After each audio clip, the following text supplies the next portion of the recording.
Bismillah.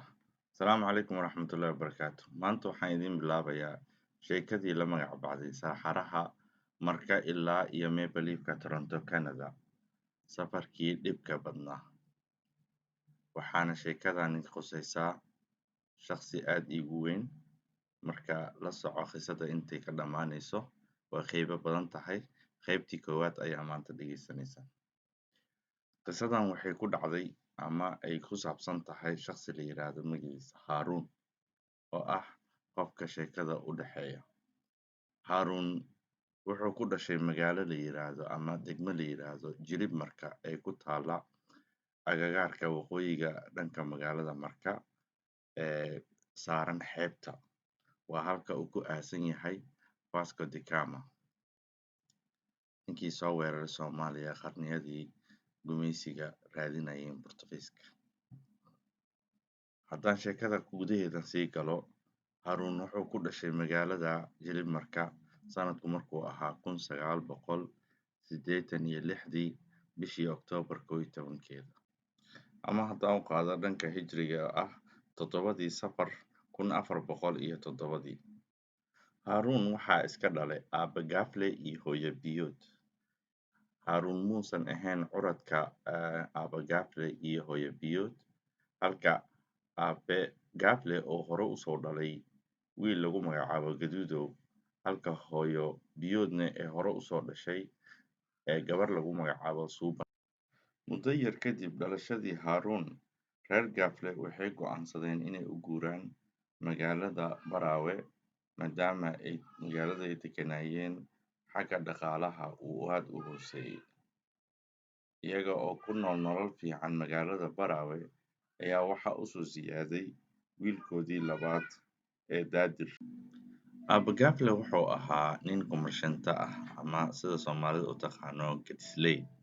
Wuxuu ka rari jiray gawaari, qudaar iyo salcad iskugu jirta magaalooyinka Marka, Baraawe, Muqdisho iyo Afgooye inta u dhex leh ayuu safarkiisa u qaadi jiray. Marmarka qaarna wuxuu u gudbi jiray Jilib iyo Kismaayo, halkaa uu ku iibi jiray ganacsigiisa marba magaalada uu markaa joogo.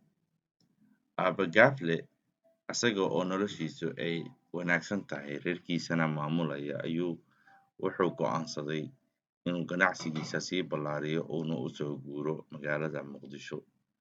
Halkaa waa markii uu yimid magaalada Muqdisho 1988 dabayaaqadeedii. Waana marka uu bilaaban rabo dagaalkii sokeeye oo ay ka jiraan qalalaaso dhinacyada waqooyiga Soomaaliya. Aabe Gaafle ma uusan qiyaasanaynin in dalka uu burburi doono u diyaar garoobi doono nolol aad u adag. Aabe Gaafle wuxuu soo dejiyay reerkiisii degmada Xamar Jajab, khaasatan xaafadda isku raranka loo yaqaan jiray waagaa. Muddo yar kadib markii dagaaladii Xamar soo gaareen, dowladdu waxay ku dhawaaqday in la burburiyo xaafadii oo loo raro dadka deganna degmada Hurwaa laga siiyo dhul bannaan halkaas. Aabe Gaafle ma aysan ku dhib badnayn inuu noloshiisa maareeyo reerka maadaama uu lahaa nin khibrad ganacsi. Marka reerkiisa wuxuu u raray degmada Hurwaa, asagana wuxuu usoo shaqo tagi jiray dhanka iyo magaalada bartamaheeda, Xamarweyne, Xamar Jajab iyo agaaraheeda. Isagoo nolosha sidaa u socoto ayaa waxaa bilowday dagaalkii sokeeye ee 1990. Xaaladdu way ku wada adkaatay reerkii oo dhulkii oo dhan wuxuu noqday meel dagaal ka socdo, meel lagu ganacsanayana ma lahan, wax laga shaqaynayana ma lahan. Noloshii oo dhan ayaa istaagtay hal mar, dadkii wixii baxsan kara way carareen. Reer Gaafle maysan ka cararin degmadooda maadaama ay ahayd degmo cusub oo cid isku dagaalaysa aysan jirin markaa. Degmada Hurwaa ama Huriwaa waxay ahayd degmooyinka yar ee ka badbaaday dagaalada intooda badan ee ka dhaca gobolka Banaadir, balse mararka qaar waxaa soo gaari jiray rasaasta iyo hubabka culus ee laisku tuurayo fafaniinadooda, inkastoo aanan gudaheeda waxba dagaalo aan ka dhicin intii ugu horeysay ee dagaaladii dalka ka curtay. Dhanka kale waxaa la marayaa dabayaaqadii 1990. Markan waxaa 4 sano jirsaday Haaruun waxaa la fariisiiyey dugsiga qur-aanka kariimka si uu u barto qur-aanka. Waxaa looga bilaabay alifka sida caadada u ahayd carruurtii oo dhan. Waxa uu noqday arday aflaxa oo dhammeeya alifkii si dhaqsi leh. Harun oo wata qur-aankiisii ayaa waxaa reerkii go'aansadeen inay ka soo guuraan xaafadda qaybta ay ka degganaayeen degmada Hurwaa si ay ugu soo dhowaadaan dhanka suuqa iyo xarumaha caafimaadka iyo ganacsiyada kaleetaba. Waxay soo degeen degmada qaybteeda maamulka u dhow yahay iyo saldhigga Hurwaa agaarihiisa. Xaafaddani waa xaafadda inta ugu badan Harun ku qaatay carruurnimadiisa. Waa halkuu ku dhameeyay dugsiga qur-aanka kariimka ah. Waa halka uu iska bilaabay iskuulkiisii dugsiga hoose iyo dugsiga dhexe. Harun muusan noqon arday ka saaqida waxbarashada. Wuxuu ahaa nin aad u jecel waxbarashada, ku dadaala sida ardayda asaagiisa ah. Wuxuu ahaa nin kubadda ciyaara, kubaddana fiirsada ciyaaraha. Marka uu noqday 12 jir, wuxuu jeclaystay inuu ka mid ahaado taageerayaasha kubadda cagta, khaasatan kooxda Arsenal, maadaama asaagiisu ay ahaayeen rag ciyaara kubadda ama daawada. Wuxuuna ahaa nin aanan ka helin aflaanta Hindiga oo ahayd markaa waxyaabaha ugu badan ee la daawado, aanan xiisana gelinaynin asaga. Yaana idin kala sheeko dhaafine, Harun markii uu reerkiisa soo degeen agaaraha saldhigga Hurwaa, waxaa reerkooda ku soo ziyaaday walaashiis Maandeeq oo noqotay gabadha labaad ee reerkooda. Maandeeq dhalashadeedu waxay reerka u noqotay Bono Fortumo iyo dalka intiisa kaleba, maxaa yeelay waddanka wuxuu ka baxay abaarihii. Waxaa yimaadeen hay-ado oo deeq sido, Unisomtii aa timaaday. Ciidamo Talyaani ah ayaa soo degeen degmada Hurwaa oo ka qaybi jiray boorash iyo cunooyin ilmaha lagu nafaqaysto. Abaarihii oo waddanka ka jirana way sii gabaabsadeen oo sii yaraadeen. Reerkii waxaa u bilowday waa cusub. Hooyo biyood waxay bilowday inay ganacsi furato, maqaaxi ay furatay. Maqaaxideedii Ilaahay waa u barakeeyey oo wuxuu noqday maqaaxi aad loogu riyaaqay, macaamiil fara badanna way yeelatay. Maqaaxidii ayaa waxay noqotay reerkii inay noloshoodu beddesho. Muddo kadib reerka waxaa u dhashay yaraanka cidda Hanad oo asagana noqday reerka Bono Fortumo labaad u soo baxay, waana lagu liibaanay dhalashadiisii. Soomaaliya markaa xilligaas wax qalalaasadeedu sii taagnaa xilligaas oona u wanaagsanayn dhalinyarada. Harun waxay ku qasabtay in uu markuu dhameeyey dugsiga dhexe uusan awoodin inuu sii wato ilaa dugsiga sare. Wuxuu go'aan ku gaaray inuu waddanka magaalada Muqdisho iskaga tago oo waddanka qaybtiisa kale ee bariga uu aado magaalada Boosaaso oo markaa rabay inuu kasii wato wixii noloshu ay siiso. Harun safarkaa waxaa ku weheliyey saaxiibkiis rumaad ee Maxamuud oo ay ahaayeen saaxiib cisho minaxa oo muddo badan is yaqaaneen ilaa iyo 4 jirkoodii ayaa waxay gaareen inay go'aansadaan inay safarkooda dhulka ah ay kusii maraan Gaalkacyo, kadibna ay ku gaaraan ilaa Boosaaso maadaama walaashiis ka weyn Boosaaso lagu qabay. Safarkoodii ayay bilowdeen. Gaalkacyo markay tageen muddo yar kadib way kasii gudbeen, Boosaaso ayay tageen. Isla markiiba waxaa ku soo dhaweysay Boosaaso walaashiis oo reer ku lahayd halkaas. Faizo waxay ahayd gabar aad iyo aad u wanaagsan oo taqaana Soomaalinimada dhaqankeedii si siman. Iyada walaalkeed iyo Harun u soo wada dhaweysay gurigoodii, albaabadana u furtay, ku marti soortay. Intii ay joogayeen ay ku garab qabatay inay la joogaan. Waxay ahayd dabayaaqadii 2004. Waa xilligii la dooranayay madaxweyne Cabdullaahi Yuusuf ay doorashadiisa socotay, Ramadaankana uu bilaaw ahaa. Muddo yar kadib waxaa safar ka soo galay odaygeeda oo asagana ahaa nin gob ah oo yaqaana sida marti loo sooro. Saydiyaashiisii si fiican u soo dhaweeyey. Soo dhaweyn, isbarasho iyo marxabeyn kadib, Harun waxaa u muuqatay in magaaladan Boosaaso aynan dhaamin magaalada Muqdisho wax nolol sidaa u dheer ah. Marka wuxuu go'aan ku gaaray inuu ka tallaabo Badda Cas uuna u gudbo dhanka Yemen asagoo qorsheynaya in sida dadka kale u tahriibaya dhanka Sacuudiga oo asagana dhankiisa Sacuudiga u tahriibo. Haruun asagoo qorshaha safarkiisa u tabaabushaysanaya ayaa waxaa ogaatay arrintii Faa'iiso, waxayna ku dhawaaqday in uusan bixi karin maadaama uu yahay nin yar oo 17 jir ah, walaalkeedna sidoo kale uusan bixi karin.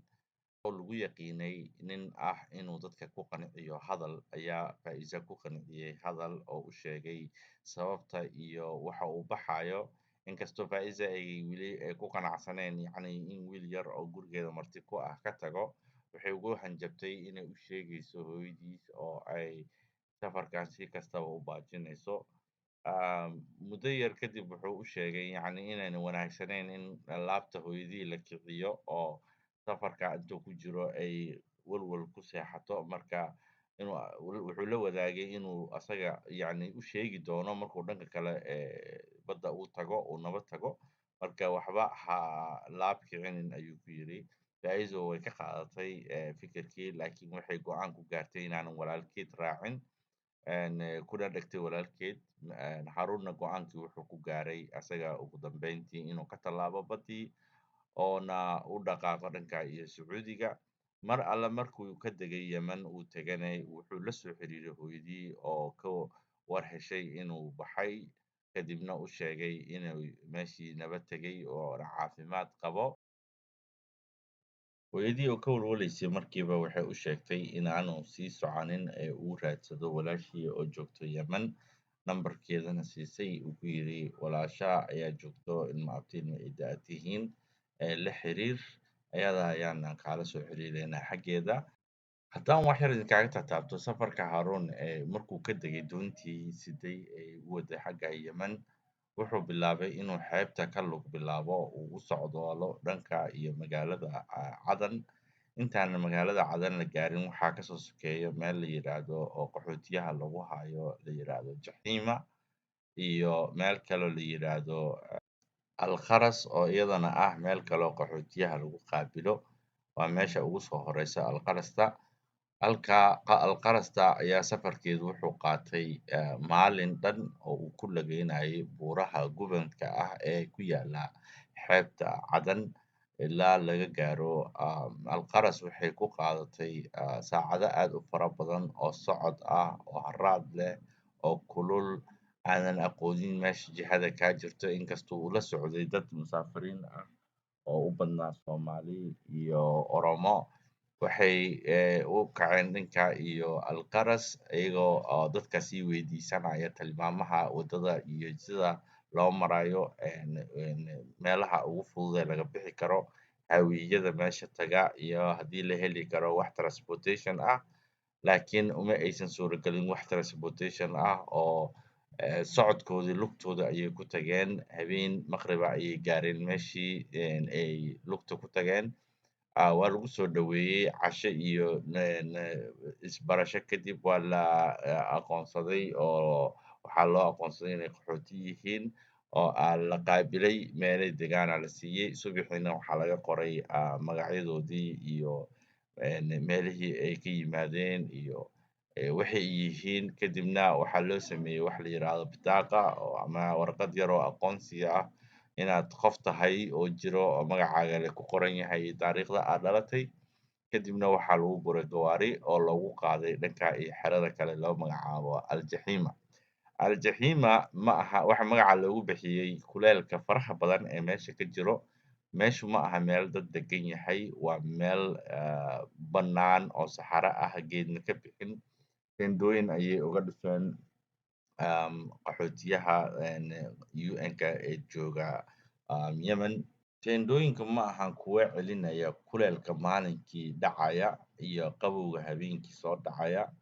Marka 2 maalin kadib ayagana waxay kasii qorshaysteen Haruun iyo asxaabtiisii oo safarka ku bartay inay ka aadaan dhanka iyo magaalada Cadan, khaasatan xaafad ay Soomaalidu ku badan tahay degan yihiin oo la yiraahdo Basaatiin.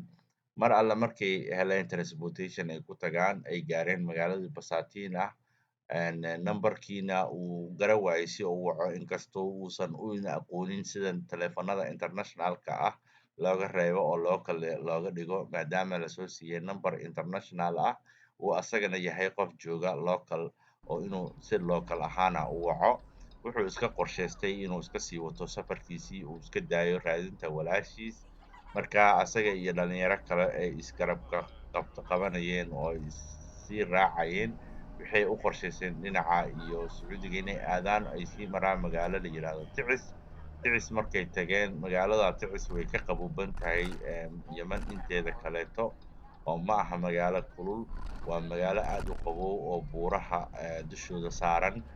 Marka masaajid ayay ku degeen, masaajidkii waa loo diiday inay seexdaan, kadibna waxaa lagu qasbay inay degaan wax la yiraahdo Luanda ama Albergo, oo ah hotel yariis ah oo dadka dhan wada jiifaan hal hool oo weyn.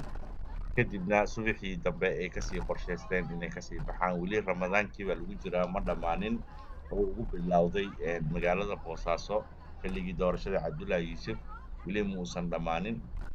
Marka safarkiisii wuxuu sii watayba wuxuu aaday dhanka iyo xuduudka Sacuudiga.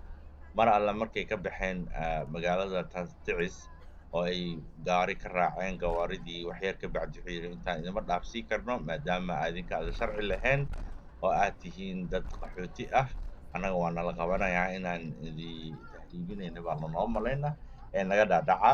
Marka checkpointiga ugu horreeyay intaan la gaarinba waa laga dejiyey. Marka waxay noqdeen inay lugahooda maalaan oo ay lug ku gaaraan asiga iyo labadii wiil ee kale la socotay.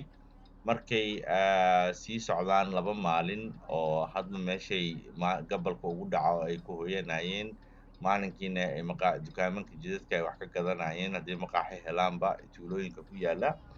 Maalin maalmaha ka mid ah oo safarkoodii aanan dhammaystirmin ayay waxay jidka kula kulmeen oday ku dhex jira teendho laamiga gedigiisa saaran, oo dadka uun meesha ka fiirinayo, wax kaloo camal ah aanan haynin. Odaygan bay information weydiiyeen. Haaruun Carabiga sidaa muusan u aqoonin, wuu fahmayey laakiin kuma hadli karaynin. Waxaa la socday Ilyas iyo Cabdirasaaq. Cabdirasaaq Carabiga muusan aqoonin, laakiin waxaa ku roonaa Carabiga Ilyas oo soo jeedin karay. Marka ninkii asagaa la sheekaystay, information markuu weydiiyey kadib, wax uusan weydiisanin ayuu ugu daray oo ah soo baxa, cunta idin siinaa iyo biyo. Marka intaa safarka soo socdeen wixii information ay soo aruursanayeen, Haaruun iyo asxaabtiisa waxay ku ogaadeen inaanan dadka guryahooda aan lagu leexanin maadaama ay jiraan khataro. Marka ninkii wuu afar gareeyey inay gurigiisa soo galeexdaan oo wax ka cunaan, waa ka diideen oo gurigiisa ma ahayn mid laamiga ka dhow, wuxuu ahaa mid laamiga u jira ilaa 500 oo mitir. Marka waa ka sii socdeen safarkooda ayagoo iska sii wataan oo sii socda muddo 1 saac iyo xoogaa kadib, waxaa dhanka midig ee kaga imaaday oo gadaashooda ah rag wata qori iyo ulal iyo bud iyo dhagxaan oo 3 ah ayagana. Markaa bay qoriga ku qabteen ay yidhaahdeen ha dhaqaaqina oo taagnaada bartiina. Haaruun iyo saaxiibadii waa isdhiibeen oo inaynan haysan wax huba oo iskaga difaacaan, cagna loogama faka karaynin oo meesha waa meel ban ah oo geed looga gambanayo lahayn. Kadibna waxaa lagu qasbay in laamiga laga dejiyo oo dhanka kale ee laamiga, dhankay ka yimaadeen maahe dhanka kale laamiga la geeyo oo aad uga fog laamiga. Halkaa la bilaabo in lagu baarto oo wixii hanti xoolo ay wateen laga furto, oo maxaa la yidhahdaa naftoodana la damaaciyo oo la yidhaahdo weliba soo socda oo waxaan idin geysanaynaa xagga iyo duurka. Muddo markay sii socdeen oo ay daaleen ayaa waxaa dhacday in muran uu soo dhex galay dhalinyaradii hubka wadatay iyo Haaruun iyo saaxiibadii. Murankii wuxuu gaarsiiyey raggii hubka watay inay rasaas ku filjiyaan, uu meesha ku dhaawacmo Cabdirasaaq. Kadibna tuugadii ay halkaa ka cararaan. Cabdirasaaq oo dhaawaca waxaa soo qaaday Haaruun iyo Ilyas oo keeneen laamiga gedigiisa, ayagoo isla baabuurta meesha maraysa ha idin qaadaan oo gargaar ha idingu fidiyaan ilaa meel isbitaal ah ha idin geeyaan. Haaruun oo gargaarka degdega wax yar ka yaqaanay ayaa asagana dhiig joojin u sameeyey oo kaga xiray shaatigiisii lugta meeshuu ka dhaawacmay maahee meel ka koraysa si dhiigga u joogsado aanu u dhiig bixin. Kadibna waxay xireen laamigii oo waxay isku dayeen inay gawaarida joojiyaan. Gawaarida Yemen waxaa lagu yaqaanaa uma joogsadaan waxna marka ay marayaan dhulkaas, oo waa dhul lagu yaqaano dad tuugo ah inay galaan oo baabuurta dhaca oo dadka baarta. Marka baabuurtu way soconayaan, gawaaridii waxay bilaabeen inay laamiga dhagxaantii iyaga ku dhuftaan oo ka qaadaan, jidka ka leexiyaan. Kadibna khatar kale ay ka dhalato in dhagxaantii inay dhibaato kale u geysato raggii iyo ninkii dhaawacnaa meesha joogay Haruun iyo asxaabtiisii. Waxaa dhacday nin ka mid ah raggii meesha marayay oo Yemenida ahaa inay u yar qaboojiyo la hadlo ku yidhaahdo nimayow dhagxaantan waddada ka qaada, dhibka idin gaara dhib ka weyn ayaa idinku dhici kara. Midda kalena raggii dhibaatada idin geystay haddii aad dacweysaan beri waxay ku andacon doonaan nimankan waddaday xiranayeen, annagana waa ka furaynay waddadii aan ka celinaynay inaan ka fujino. Asxaan waxaan idinkugu sameynaa idima qaadi karo, oo haddaa idin qaado ninkan ku dhinta baabuurkayga dhexdiisa anaa la ii qabsanaa, maxkamad iyo kama daba wareegi karo. Marka asxaan waxaan idinkugu sameynaa inaan laamiga intaan kusii socdo checkpointiga ugu horreeya aan tago inaan u sheego in nin jidkaas yaallo ku dhaawacan yahay oo gurmadna u baahan yahay, si ay idinkugu soo diraan gaari boolis ah oo ciidanka idinka idin qaada.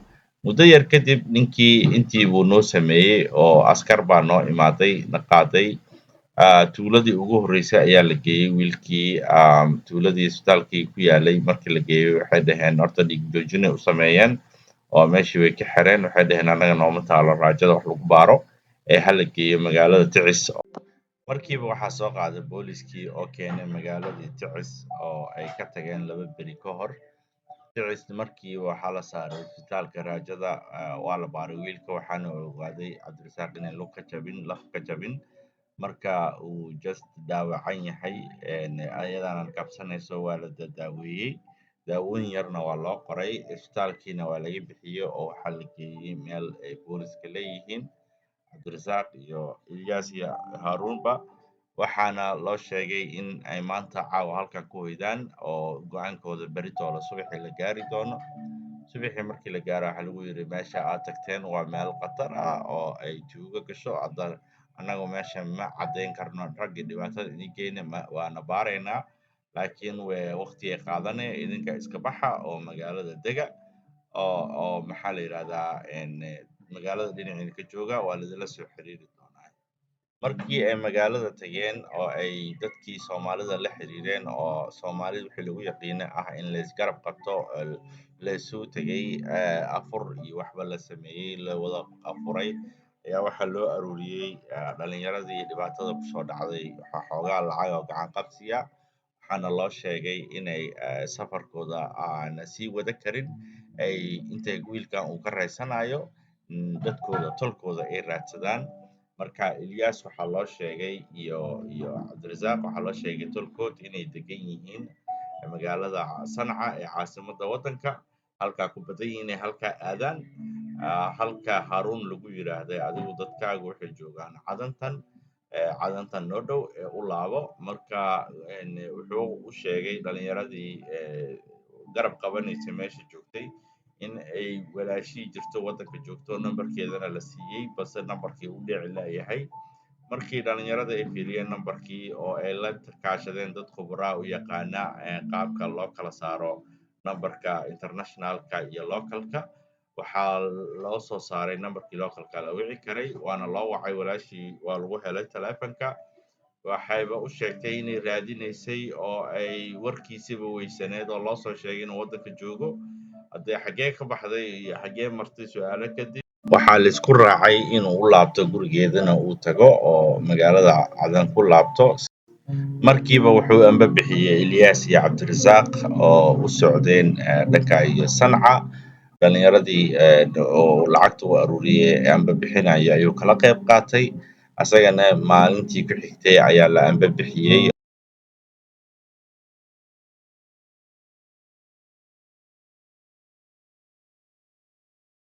Cadantii ayuu ku laabtay, uu ku tegay gurigii walaashii ayuu muddo badan joogay, ilaa 6 bilood uu la noolaa halkaa. nolol cusub kala samaystay, la qabsaday dhaqanka Yemen, afka Carabigana ku bartay, oo asxaabna ku samaystay, shaqana u ahayd ganacsiga walaashii uu kala shaqaynayay. Ganacsigeeda, businesskeeda gacanta ku hayay oo noqday maamulaha businesskeeda. Muddo kadibna wuxuu bilaabay inuu barto iskuul luqadda afka Ingiriisiga looga barto oo waddanka gudihiisa ah.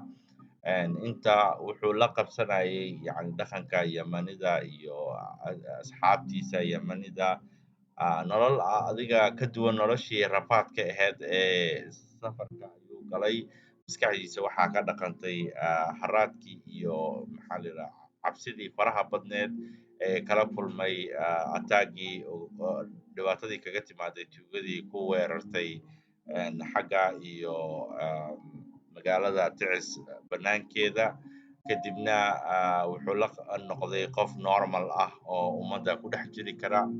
Halkan ayaan ku joojinaynaa xalqadan. La soco xalqooyinka soo socda. Fadlan nagu soo biir oo subscribe dheh, like na saar channelka. Mar dhowna waxaan soo dayn doonaa xalqadan xalqada ku xigto oo aad u xiiso badan. Fadlan la soco.